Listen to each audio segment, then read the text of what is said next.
Your Honor, members of the jury, my name is Attorney Ney, and I represent the defendant, Client Ney.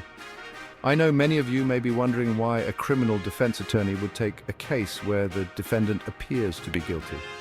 Let me explain our role and why it's so important. As officers of the court, criminal defense lawyers have an ethical obligation to provide zealous representation to anyone accused of a crime, regardless of their guilt or innocence.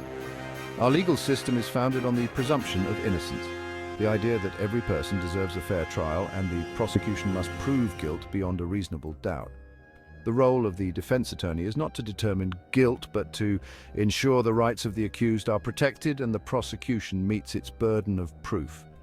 We cross-examine witnesses, challenge evidence, and make legal arguments not because we condone criminal behavior, but because it's our duty to hold the state to its high standard of proof. In this case, the evidence may seem overwhelming, but I ask you to keep an open mind. As the trial unfolds, you'll see that things are not always as they appear. There may be mitigating circumstances, mistaken identity, or lack of intent. The prosecution may have jumped to conclusions or taken shortcuts in their investigation. My job is to uncover the truth and make sure the process is fair. I'm not here to sugarcoat or make excuses. If the evidence shows my client committed this crime, I'll be the first to admit it. But I won't let an imperfect system convict an innocent person or punish someone more harshly than they deserve. The presumption of innocence is the foundation of our justice system. It protects the rights of all citizens, even the most unpopular or unsympathetic defendants.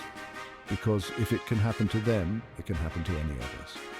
That's why I'm here, to make sure the process works as it should. Thank you for your time and attention.